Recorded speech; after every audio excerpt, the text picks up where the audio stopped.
Dracula by Bram Stoker. Read by Steve Parker.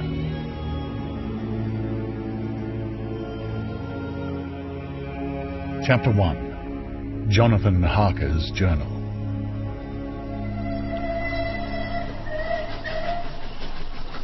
3rd of May, Bistritz. Left Munich at 8:35 p.m. on the 1st of May, arriving at Vienna early next morning. Should have arrived at 6:46, but train was an hour late. Budapest seems a wonderful place from the glimpse which I got of it from the train and the little I could walk through the streets.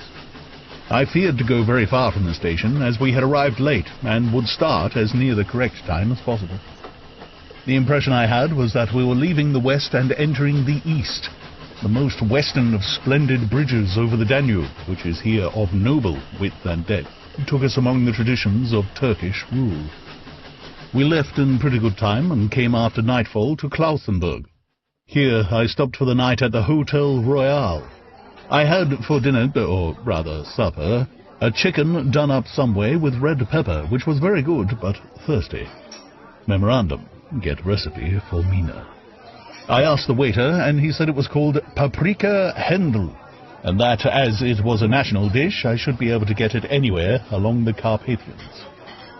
I found my smattering of German very useful here. Indeed, I don't know how I should be able to get on without it. Having had some time at my disposal when in London, I had visited the British Museum and made search among the books and maps in the library regarding Transylvania. It had struck me that some foreknowledge of the country could hardly fail to have some importance in dealing with a nobleman of that country. I find that the district he named is in the extreme east of the country, just on the borders of 3 states, Transylvania, Moldavia, and Bukovina, in the midst of the Carpathian Mountains, one of the wildest and least known portions of Europe.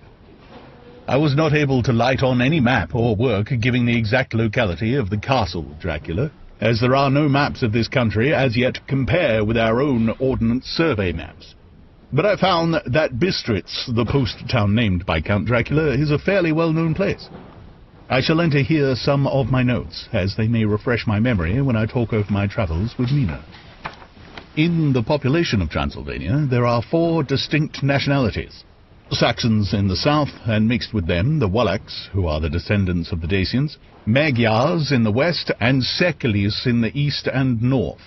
I am going among the latter, who claim to be descended from Attila and the Huns.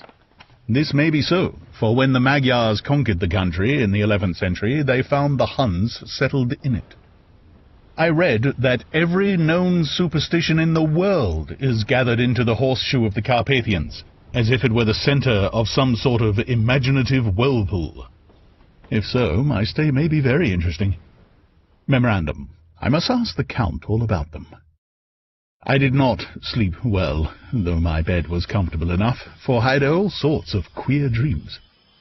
There was a dog howling all night under my window, which may have had something to do with it, or it may have been the paprika, for I had to drink up all the water in my carafe and was still thirsty. Towards morning I slept and was wakened by the continuous knocking at my door, so I guess I must have been sleeping soundly then. I had for breakfast more paprika and a sort of porridge of maize flour, which they said was mamalaga, and eggplant stuffed with force meat, a very excellent dish which they called impellata. Memorandum: get a recipe for this also. I had to hurry breakfast, for the train started a little before 8, or rather it ought to have done so, for after rushing to the station at 7:30 I had to sit in the carriage for more than an hour before we began to move. It seems to me that the further east you go, the more unpunctual are the trains. What ought they to be in China? All day long we seemed to dawdle through a country which was full of beauty of every kind. Sometimes we saw little towns or castles on the top of steep hills, such as we see in old missals. Sometimes we ran by rivers and streams which seemed, from the wide stony margin on each side of them, to be subject to great floods. It takes a lot of water, and running strong, to sweep the outside edge of a river clear. At every station there were groups of people, sometimes crowds, and in all sorts of attire. Some of them were just like peasants at home, or those I saw coming through France and Germany, with short jackets and round hats and homemade trousers. but others were very picturesque. The women looked pretty, except when you got near them, but they were very clumsy about the waist. They had all full white sleeves of some kind or another, and most of them had big belts with a lot of strips of something fluttering from them like the dresses in a ballet, but of course there were petticoats under them. The strangest figures we saw were the Slovaks, who were more barbarian than the rest, with their big cowboy hats, great baggy dirty white trousers, white linen shirts, and enormous heavy leather belts nearly a foot wide, all studded over with brass nails. They wore high boots with their trousers tucked into them and had long black hair and heavy black moustaches. They are very picturesque, but do not look prepossessing. On the stage they would be set down at once as some old oriental band of brigands. They are, however, I am told, very harmless and rather wanting in natural self-assertion. It was on the dark side of twilight when we got to Bistritz, which is a very interesting old place. Being practically on the frontier, for the Borgo Pass leads from it into Bukovina, it has had a very stormy existence, and it certainly shows marks of it. 50 years ago, a series of great fires took place, which made terrible havoc on 5 separate occasions. At the very beginning of the 17th century, it underwent a siege of 3 weeks and lost 13,000 people, the casualties of war proper being assisted by famine and disease. Count Dracula had directed me to go to the Golden Krone Hotel, which I found, to my great delight, to be thoroughly old-fashioned, for of course I wanted to see all I could of the ways of the country. I was evidently expected, for when I got near the door I faced a cheery-looking elderly woman in the usual peasant dress, white undergarment with a long double apron, front and back, of coloured stuff fitting almost too tight for modesty. When I came close, she bowed and said, "The Herr Englishman?" "Yes," I said, "Jonathan Harker." She smiled and gave some message to an elderly man in white shirt-sleeves who had followed her to the door. He went, but immediately returned with a letter. "My friend, welcome to the Carpathians. I am anxiously expecting you. Sleep well tonight. At 3 tomorrow the diligence will start for Bukovina. A place on it is kept for you. At the Borgo Pass my carriage will await you and will bring you to me. I trust that your journey from London has been a happy one, and that you will enjoy your stay in my beautiful land. Your friend, Dracula." 4th of May. I found that my landlord had got a letter from the Count directing him to secure the best place on the coach for me, but on making inquiries as to details he seemed somewhat reticent and pretended that he could not understand my German. This could not be true, because up to then he had understood it perfectly. At least he answered my questions exactly as if he did. He and his wife, the old lady who had received me, looked at each other in a frightened sort of way. He mumbled out that the money had been sent in a letter, and that was all he knew. When I asked him if he knew Count Dracula and could tell anything of his castle, both he and his wife crossed themselves, and, saying that they knew nothing at all, simply refused to speak further. It was so near the time of starting that I had no time to ask anyone else, for it was all very mysterious and not by any means comforting.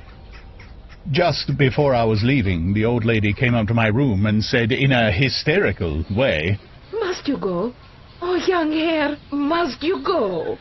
She was in such an excited state that she seemed to have lost her grip of what German she knew and mixed it all up with some other language which I did not know at all. I was just able to follow her by asking many questions. When I told her that I must go at once and that I was engaged on important business, she asked again. "Do you know what day it is?" I answered that it was the 4th of May. She shook her head, and she said again, "Oh, yes, I know that. I know that, but do you know what day it is?" On my saying that I did not understand, she went on. "It is the eve of St. George Day. Do you not know that tonight, when the clock strikes midnight, all the evil things in the world will have full sway? Do you know where you are going and what you are going to?" She was in such evident distress that I tried to comfort her, but without effect. Finally, she went down on her knees and implored me not to go, at least to wait a day or two before starting. It was all very ridiculous, but I did not feel comfortable. However, there was business to be done, and I could allow nothing to interfere with it. I tried to raise her up, and said as gravely as I could that I thanked her, but my duty was imperative, and that I must go. She then rose and dried her eyes, and taking a crucifix from her neck, offered it to me. I did not know what to do, for as an English churchman I had been taught to regard such things as in some measure idolatrous, and yet it seemed so ungracious to refuse an old lady meaning so well and in such a state of mind. She saw, I suppose, the doubt in my face, for she put the rosary round my neck and said, "For your mother's sake," and went out of the room. I am writing up this part of the diary whilst I am waiting for the coach, which is, of course, late, and the crucifix is still round my neck. Whether it is the old lady's fear, or the many ghostly traditions of this place, or the crucifix itself, I do not know, but I am not feeling nearly as easy in my mind as usual. If this book should ever reach Mina before I do, let it bring my goodbye. Ah, here comes the coach. 5th of May, the castle. The grey of the morning has passed, and the sun is high over the distant horizon, which seems jagged, whether with trees or hills I know not, for it is so far off that big things and little are mixed. I am not sleepy, and as I am not to be called till I awake, naturally I write till sleep comes. There are many odd things to put down, and lest who reads them may fancy that I dined too well before I left Bistritz, let me put down my dinner exactly. I dined on what they called robber steak, bits of bacon, onion, and beef, seasoned with red pepper, and strung on sticks and roasted over the fire, in simple style of London's cat's meat. The wine was golden mediache, which produces a queer sting on the tongue, which is, however, not disagreeable. I had only a couple of glasses of this, and nothing else. When I got on the coach, the driver had not taken his seat, and I saw him talking to the landlady. They were evidently talking of me, for every now and then they looked at me, and some of the people who were sitting on the bench outside the door came and listened, and then looked at me, most of them, pityingly.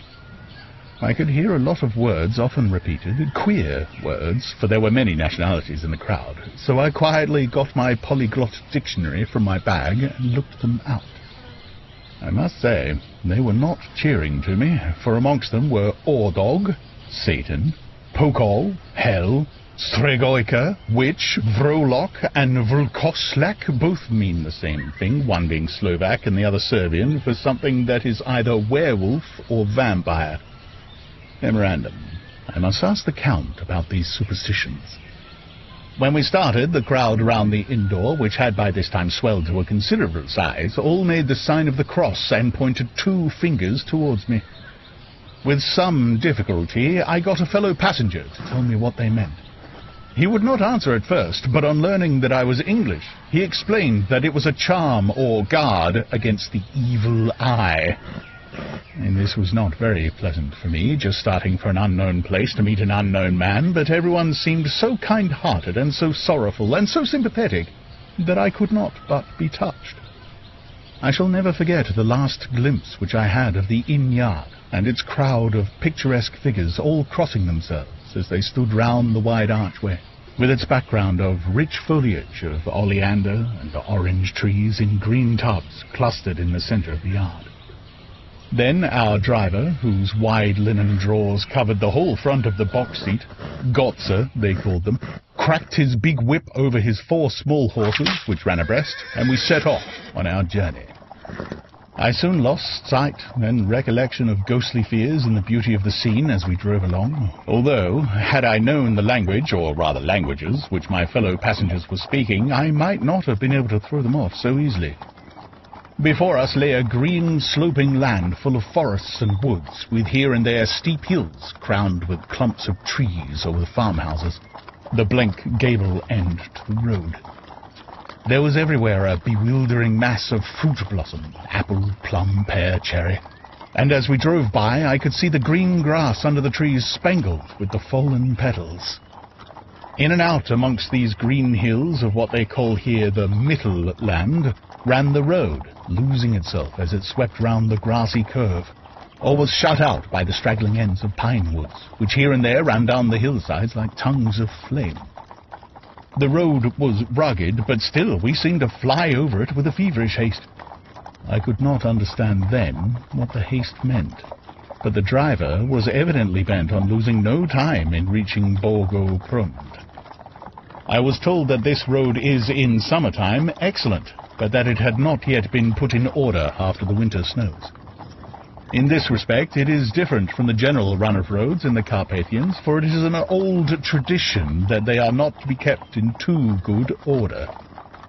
Of old, the hospodars would not repair them, lest the Turk should think that they were preparing to bring in foreign troops, and so hasten the war, which was always really at loading point. Beyond the green swelling hills of the Mittelland rose mighty slopes of forest up to the lofty steeps of the Carpathians themselves. Right and left of us they towered, with the afternoon sun falling full upon them and bringing out all the glorious colours of this beautiful range.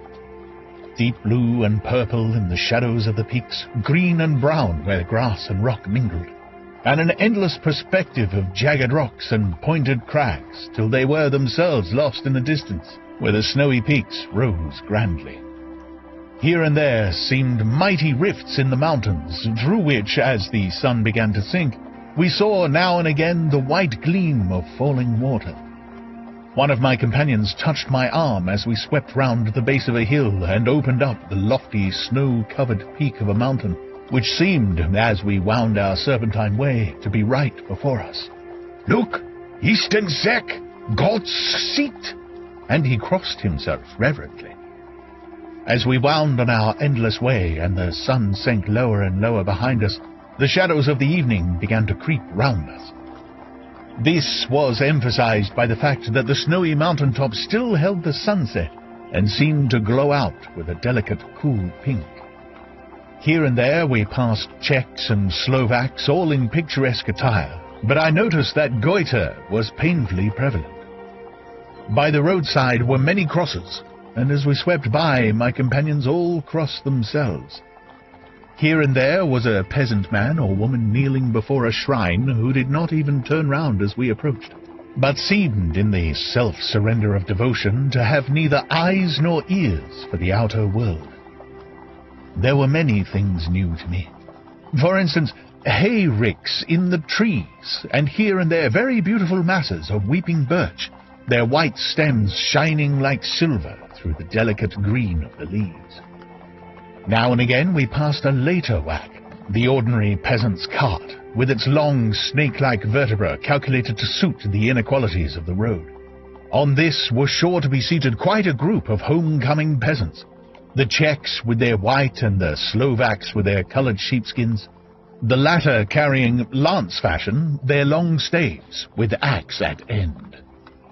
As the evening fell, it began to get very cold, and the growing twilight seemed to merge into one dark mistiness, the gloom of the trees, oak, beech, and pine, though in the valleys which ran deep between the spurs of the hills, as we ascended through the pass, the dark firs stood out here and there against the background of late-lying snow. Sometimes, as the road was cut through the pine woods that seemed in the darkness to be closing down upon us, great masses of greyness which here and there bestrewed the trees produced a peculiarly weird and solemn effect, which carried on the thoughts and grim fancies engendered early in the evening, when the falling sunset threw into strange relief the ghost-like clouds which amongst the Carpathians seemed to wind ceaselessly through the valleys.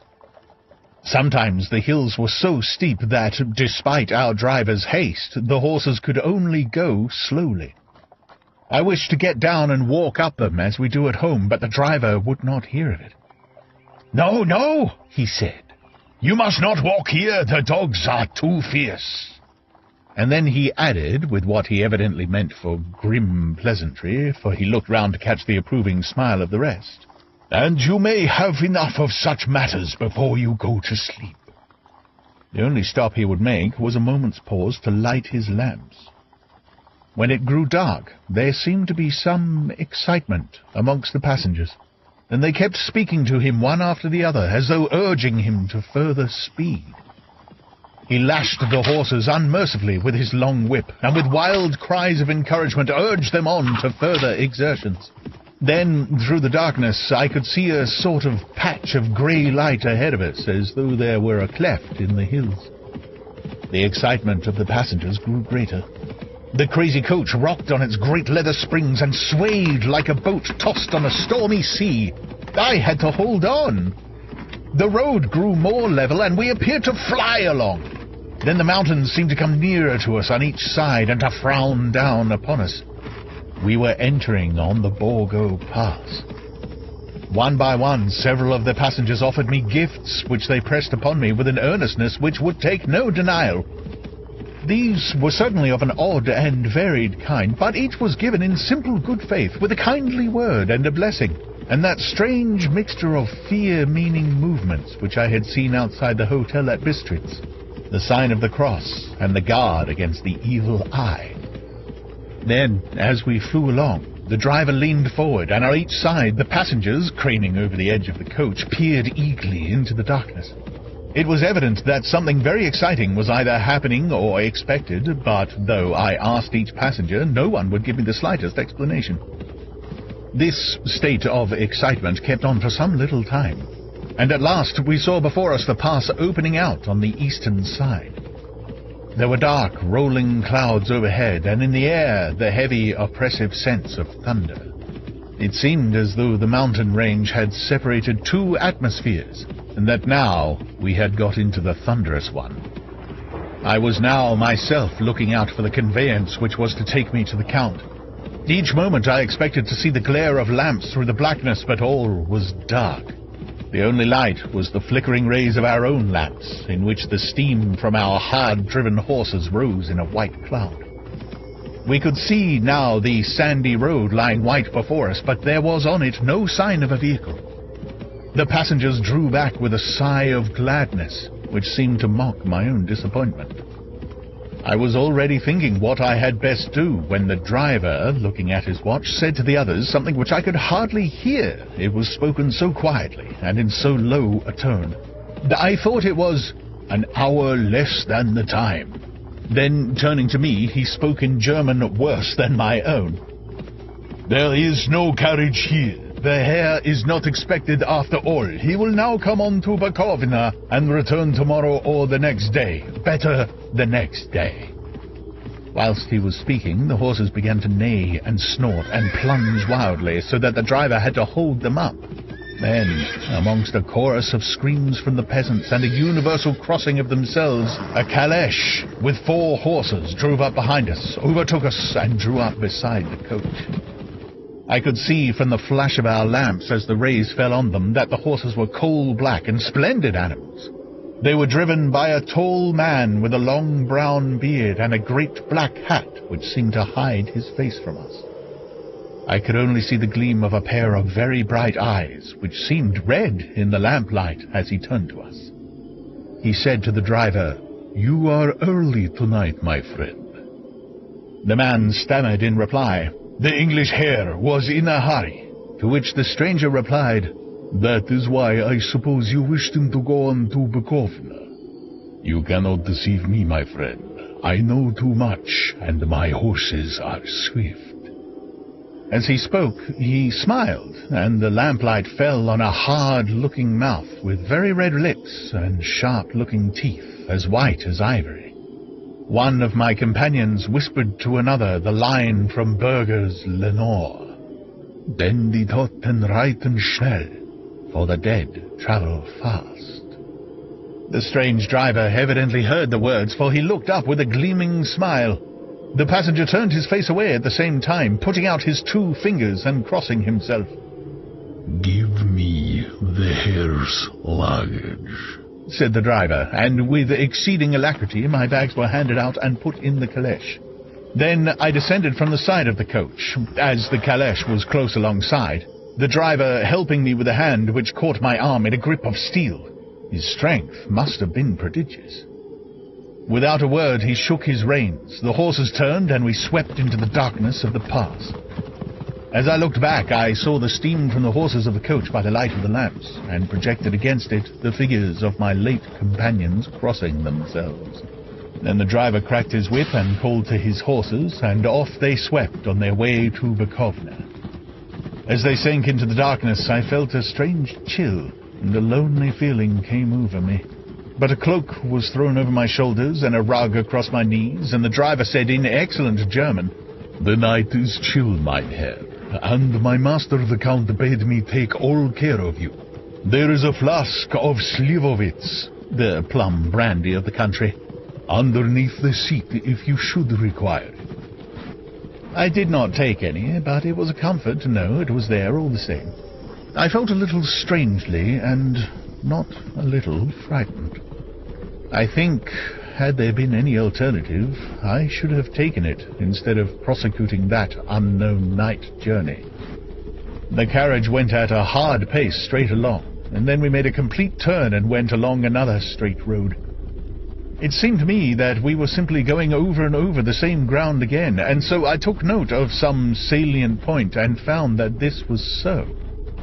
I would have liked to have asked the driver what this all meant, but I really feared to do so, for I thought that, placed as I was, any protest would have had no effect in case there had been an intention to delay. By and by, however, as I was curious to know how time was passing, I struck a match, and by its flame looked at my watch. It was within a few minutes of midnight. This gave me a sort of shock, for I suppose the general superstition about midnight was increased by my recent experiences. I waited with a sick feeling of suspense.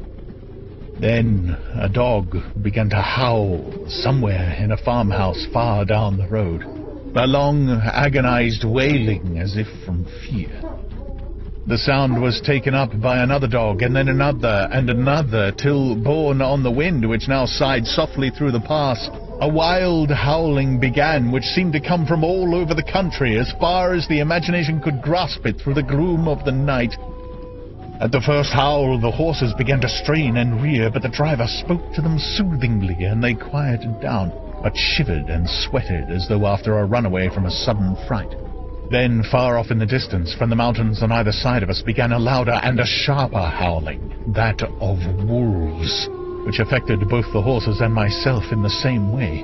For I was minded to jump from the caleche and run, whilst they reared again and plunged madly, so that the driver had to use all his great strength to keep them from bolting. In a few minutes, however, my own ears got accustomed to the sound, and the horses so far became quiet that the driver was able to descend and to stand before them. He petted and soothed them and whispered something in their ears, as I have heard of horse tamers doing, and with extraordinary effort, for under his caresses they became quite manageable again, though they still trembled. The driver again took his seat and, shaking his reins, started off at a great pace. This time, after going to the far side of the pass, he suddenly turned down a narrow roadway which ran sharply to the right. Soon we were hemmed in with trees, which in places arched right over the roadway till we passed as through a tunnel. And again great frowning rocks guarded us boldly on either side. Though we were in shelter, we could hear the rising wind, for it moaned and whistled through the rocks, and the branches of the trees crashed together as we swept along. It grew colder and colder still, and fine powdery snow began to fall, so that soon we and all around us were covered with a white blanket. The keen wind still carried the howling of the dogs, though this grew fainter as we went on our way. The baying of the wolves sounded nearer and nearer, as though they were closing round us from every side. I grew dreadfully afraid, and the horses shared my fear. The driver, however, was not in the least disturbed. He kept turning his head to left and right, but I could not see anything through the darkness. Suddenly, away on our left, I saw a faint flickering blue flame. The driver saw it at the same moment. He at once checked the horses and, jumping to the ground, disappeared into the darkness. I did not know what to do, the less as the howling of the wolves grew closer. But while I wondered, the driver suddenly appeared again and without a word took his seat, and we resumed our journey. I think I must have fallen asleep and kept dreaming of the incident, for it seemed to be repeated endlessly, and now, looking back, it is like a sort of awful nightmare. Once the flame appeared so near the road that even in the darkness around us I could watch the driver's motions. He went rapidly to where the blue flame arose. It must have been very faint, for it did not seem to illumine the place around it at all, and gathering a few stones formed them into some device.